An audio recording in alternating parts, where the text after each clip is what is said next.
if you're Brian Daboll and you plan on coming back next season, so you plan on coaching this team next season, what kind of message does it send that Daniel Jones can stink up the joint to no repercussions?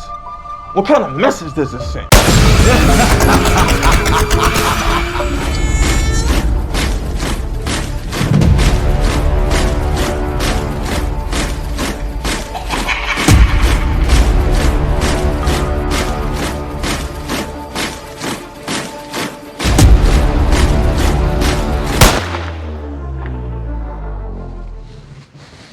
All right, look. Shout out to y'all. So, yesterday I made an announcement that I was going to combine the red and the blue and make a brand new sports channel. So, after this video, I'm going to be talking about the Cowboys and Eagles in like the 8 o'clock window. But you know what I'm saying? What I'm going to do going forward is, y'all remember Skip Bayless?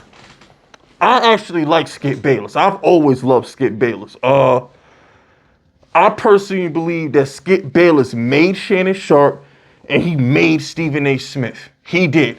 Undisputed was always better than First Take, and it's still better than First Take, even though it's off the air. It's like, you need that villain. Skip was always got the best out of Stephen A. and Shannon Sharpe. When you put Stephen A. and Shannon Sharpe together, it's corny. Like, I can't even watch First Take. That shit is trash. But I bring up Skip Bayless because that's what this channel was going to be. You know how Skip Bayless always talks about the Cowboys? No matter what, he fit in like 2-3 Cowboy segments on Undisputed or First Take back in the day. That's what I'm going to do with the Giants channel. So although I'm going to branch out and talk about other sports, I'm still going to cover my Giants.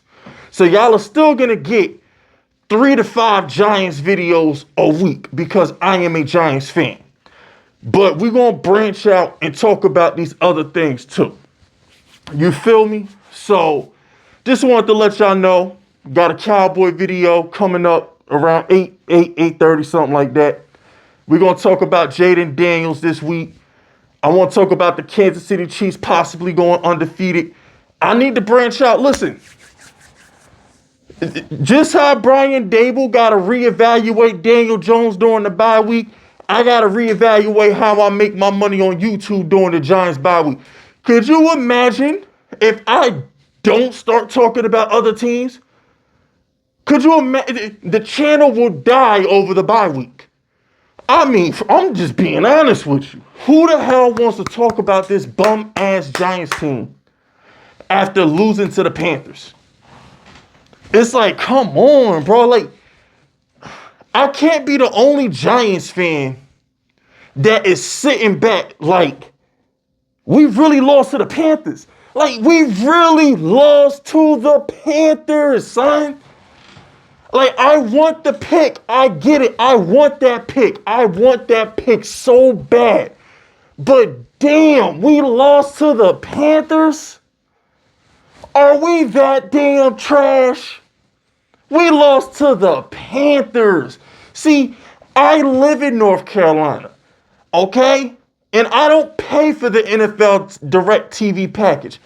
I got to watch the Giants on my computer. I'm not giving the NFL $150 a month. They could kick rocks. But the Panthers are always on my television. I watch this Panther team every week as if they were the Giants. They are bad. This Panther team is one of the worst teams ever. Ever. And they convincingly beat the Giants yesterday in Germany. It's one of those situations where it's like,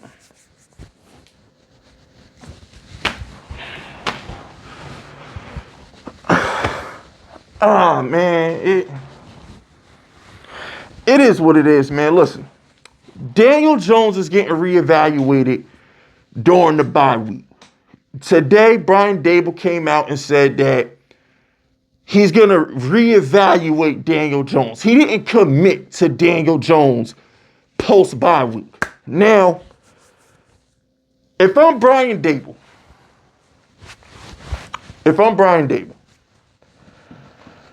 I have to bench Daniel Jones.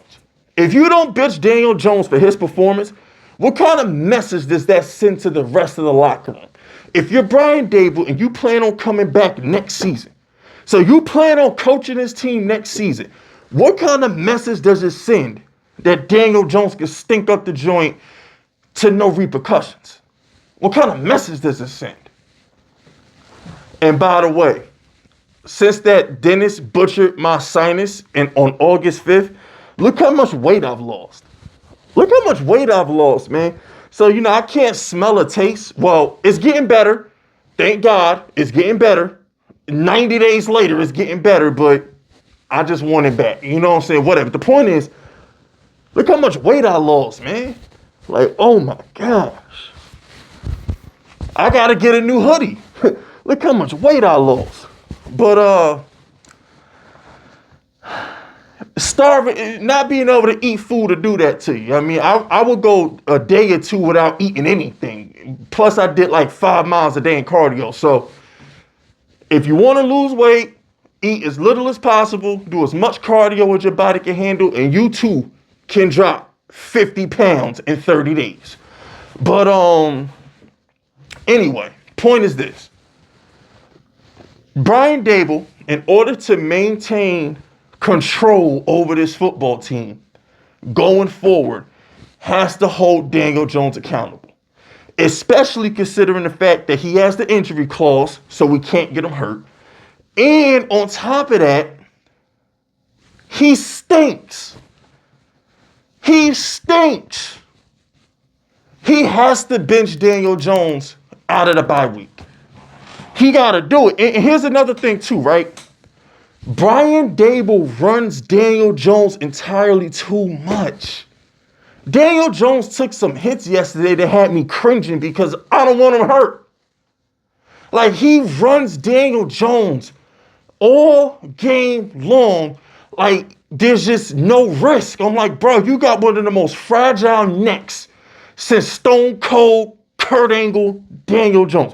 When I think of broke necks, I think of Stone Cold, Kurt Angle, Daniel Jones, okay?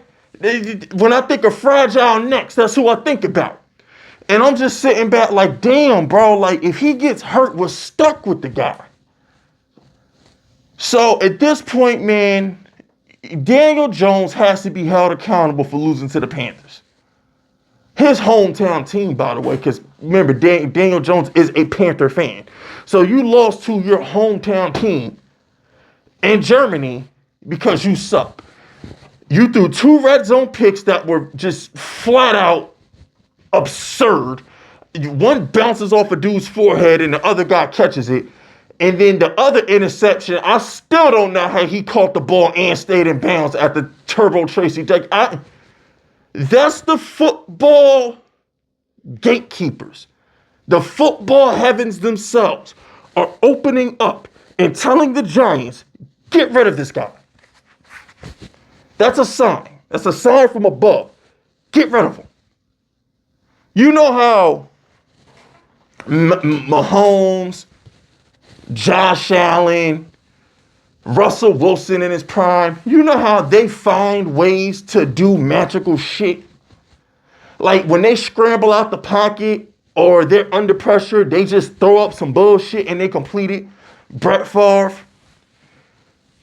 Daniel Jones is officially the opposite. Anytime Daniel Jones does something, we expect it to go wrong. Like when Mahomes breaks the pocket, when Josh Allen breaks the pocket, we expect something magical. When Daniel Jones breaks the pocket, we expect some fuck shit. It is what it is, B. He gotta go, man. He gotta go. And I think that Panther loss is enough to get him up out of here. I don't know how you survive a Panther loss. I don't know how you. How can you put him back out there? How? How can you put Daniel Jones back out there after that Panther loss? It is what it is. I ain't got nothing else to say. That's it, that's all. Hit the like button, hit the sub button, drop FUs in the comments if you rockin' with me, and stay vicious. Dismissed.